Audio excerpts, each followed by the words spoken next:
Hey guys, it's Jessica with Just Fab with Jess. Today we have a special guest via technology. We have Tanna. She lives in Arkansas now, so instead of waiting for her to travel down, I really want to get her story out. It is just a miracle of what God did with her little girl when she had her little girl and what led up to that moment. And just the wisdom this girl has is just so inspiring, and I know you're going to get something from it. And as every video I do, I just want to bring hope to anyone who watches. So, take a watch. So, September 2nd will have been 3 years. It's Labor Day weekend.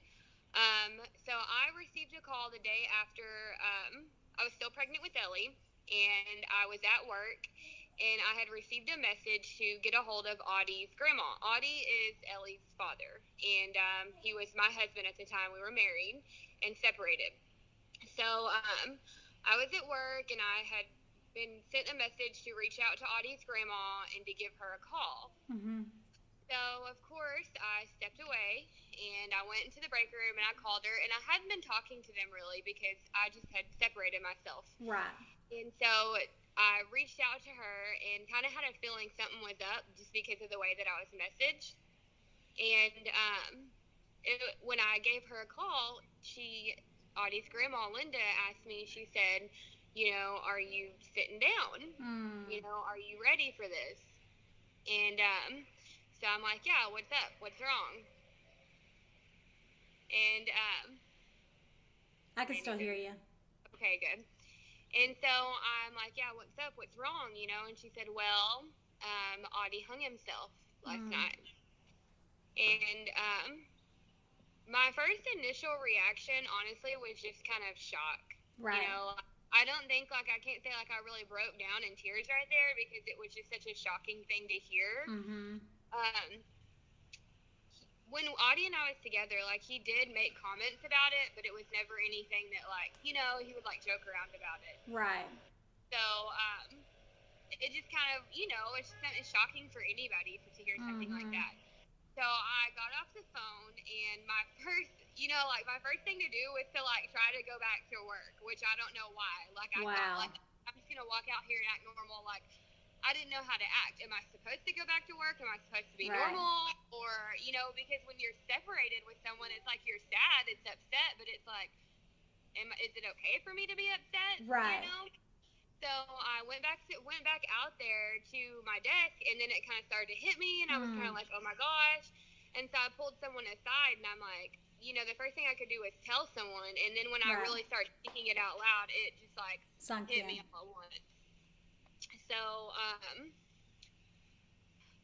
a week goes by, I spend this week between work and at home being pregnant. Right. I am 3 weeks away from my due date. I wasn't really sure, I was still, kind of just learning to grieve because I didn't really know how to feel. So, that following Monday, so I go to service that Sunday, and I'm just breaking down. You were there with me, so bawling my eyes out, and the message Pastor Earl gave was just amazing. Wow. I think for me, this always sticks out in my head, and it's actually words that I still share with people. It's because when traumatic things happen to us, our one question is why? Or why? Why is this happening? If God's good all the time, I don't understand. Right. I don't know what to think. And Pastor Earl's message just so happened to be that, we may not know and we may not understand, but we cannot trade what we don't know for what we do know. Wow. And what we do know is that God's love is greater than anything. And that, to me, was, perfect. This was that Sunday. Yes, it was that Sunday. Wow. Right after this happened with Audie. So that, that message had me feeling better as far as, I knew God was going to handle things. I'm it's just definitely in his hands. I just have to take it and ride with it and just see what he does. Right. The following day, the Monday after that service, was my 37-week checkup. Mm-hmm. And the same day was Audie's funeral in Arkansas. So they were burying him actually the exact same time that I was going in for my appointment was the exact same time that his funeral was starting. What? I didn't know that. Yeah, I remember it was at 10 o'clock. And then because Audie's mom had texted me whenever I was going in for my appointment.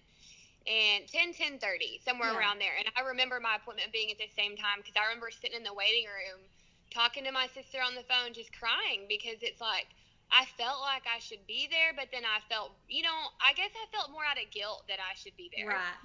And, but I knew also that I shouldn't be there. Mm-hmm. So it was just, I look back and I'm like, wow, that was at the same time. Like, that's crazy. So I go in and I meet with my doctor, and she tells me that I'm going to be induced that night. She was like, you're going to the hospital tonight at 11:30. You're going to have a baby. It's time. And so I'm just shocked. I'm just like, wow. Wow. Like, it's a little weird for me because I'm like, it's just of all days for her to say you're going to go in tonight and have the baby. Right. And still trying to figure out, like, how I'm feeling about everything. So I was excited, but I also honestly I think, and maybe this is just a thing for all moms that are pregnant, like, I didn't know if I was ready for Ellie to come out of my belly. I was just kind of scared. Finally, I get, I have the baby, I have Ellie, mm-hmm. and I just remember thinking, like Ellie was not crying, like Ellie, she was not, there wasn't really anything, like I just remember there being pure silence in the room, and they took her over to the little table with the light, the little thing they put them on to weigh them and kind of mm-hmm. clean them up, and sit her next to me. And then I see them, they put something over her mouth, and it's like a little bag thing in their what is called bagging her. And I guess really they were doing some type of CPR with a little bag thing to make her breathe again. And I knew, like, I had a feeling something was wrong, but I was so scared to do or say anything that mm-hmm. I was just waiting and watching. And I don't know, like now, when I look back, I think it was just a way of, like I was just kind of keeping calm somehow. And inside, I know I wanted to scream, but I still was just sitting there waiting and watching. And so they bring her back, I guess they get a heartbeat, they get her breathing, and they let me hold her for like a second. It was like they let me hold her out of routine. Mm-hmm. Here's your baby, you want to see her? And then they took her, and they immediately took her to the NICU. So at this point, like, I knew something wasn't right when all this happened, but I hadn't really, like, it wasn't addressed yet. Like, no one had talked to me about it. Nothing was said. It was all just what was seen in the room, and that was it. So I know that I think Tyler leaves. And I think, did she come out to get you? Mm-hmm. And she went to get you and my granny and them out of the waiting area. And I remember Tyler went home to shower, and you came in the room with me. Mm-hmm. And that is whenever one of the NICU doctors came in the room, and I was kind of half asleep, and she comes in there and talks to me, and she pretty much tells me that Ellie scored really low on the APGAR test, which is a test that they do on all newborns. And because she came out not breathing, that possibly caused severe brain damage because she scored so low on that APGAR. And that she may have permanent brain damage. She may be brain dead. It was just pretty much they were telling me she may not be okay. It was the worst minutes of your life, I know, but just being there, hearing a doctor, knowing what you just went through the last week, and then hearing it was right. And I remember saying that, like, this can't happen. Like, we just lost her father. Like, this cannot happen. Yeah. I remember I was saying it almost like I was telling the doctor, like, no, you were saying you were not. Mm-hmm. And it was so upsetting, but it was almost like I just at that point knew there was nothing I could do. Mm-hmm. Like, there was nothing that I could do. It was going to be up to God, and that was it, because it literally was out of my hands. Mm-hmm. And she walks over, it's such a blur. Like, I remember, but then it's all like it just kind of happened, that it's like it's still such a blur. The doctor kind of walks over with me, like what the plan of action is. Like, we normally like to take these babies to Children's Hospital. They have a procedure where they put them on a cooling pad, and it's supposed to cool them down, and it's been known to help. And so I, of course, immediately like, yes. Like, let's do it. Whatever we have to do, take her to Children's.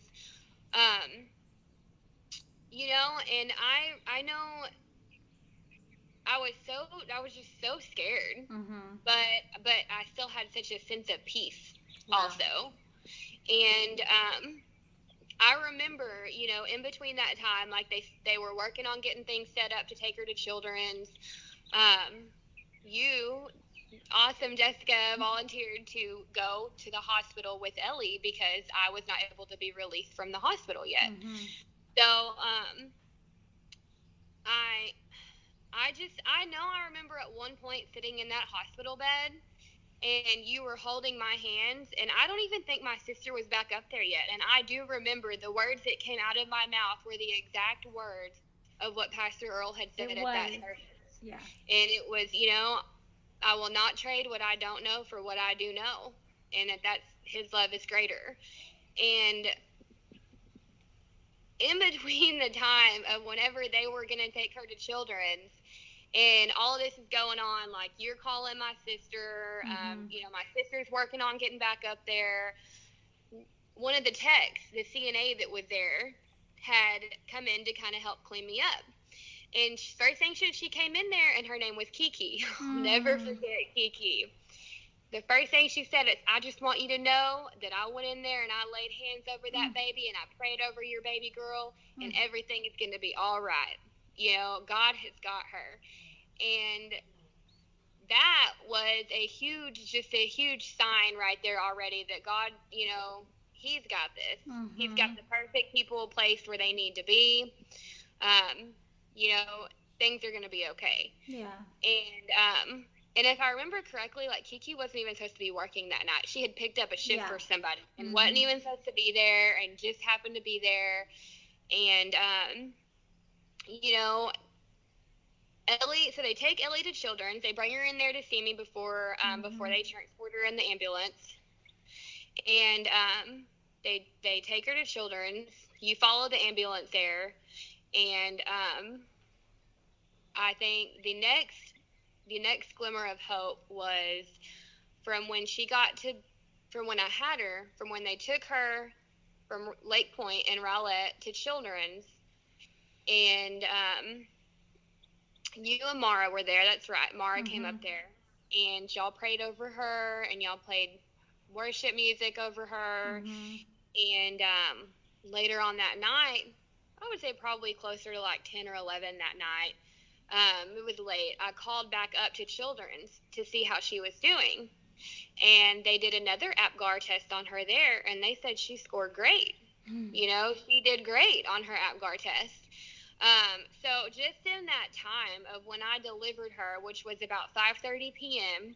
To when they got her to Children's Hospital, from about 10 or 11 when I called, her APGAR scores were completely different. Yeah. They said, we don't think we need to put her on the cooling pad. Like, we're not going to do that. They kept her there, of course, and she was there for that week, but they didn't have to do the cooling pad.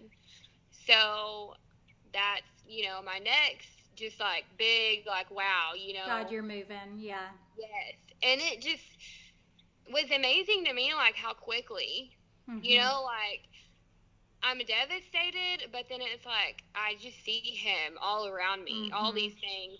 I like to call him now my God wink, like he's winking at me.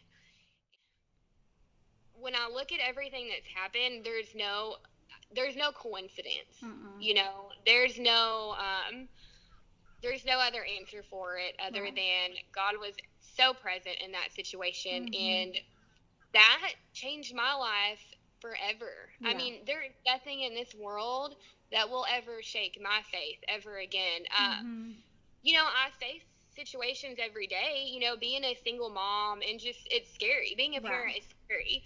But I know and always will know that God, God is there. Right. That gave me a faith like no other. Wow. I mean, I don't know. I It's don't know really. crazy. It's crazy to see. I mean, you saw God. You went through a heroin addiction. You went through a meth addiction. You went through, and we're not focusing all on that, but Right.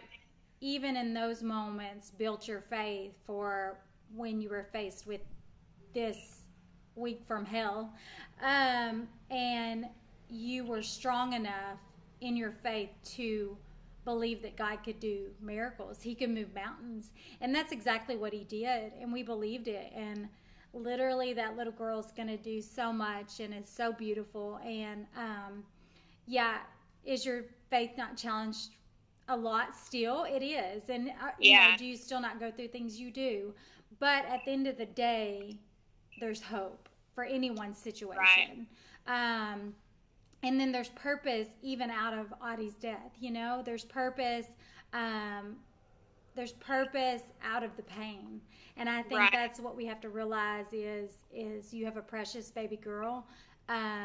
You've been through a lot, but God has gotten you through it, and it's just beautiful to watch. And you're so young.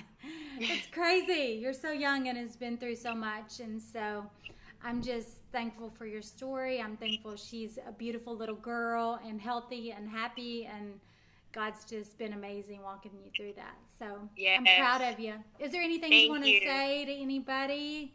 I think for me, and this is something I've been faced with working it now in the ER, in registration. I just feel like in the medical field, I see a lot of people that I work with that doubt that, and I think it's because they see the other side of it, the medical side of it. And so I guess I am faced a lot with questions of like, how do you explain this? And how do you explain that? And so I think it's just the one thing that I really want people to always remember is the same thing that's always stuck with me is that, we don't always have the answers, and we may not have an answer for everything, and we may never know the reasons behind everything, but that should never change the fact that what we do know is greater than that, and that God's love is greater.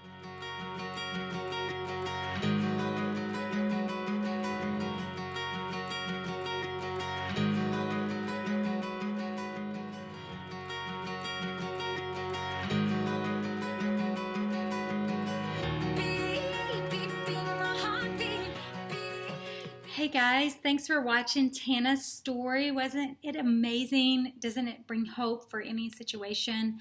I just love that girl. She's so wise, and that God is greater than any circumstances that we are at. And I think just what is woven in that so beautifully is what happens when we're faced with a situation and God just comes in and brings you peace that surpasses all understanding.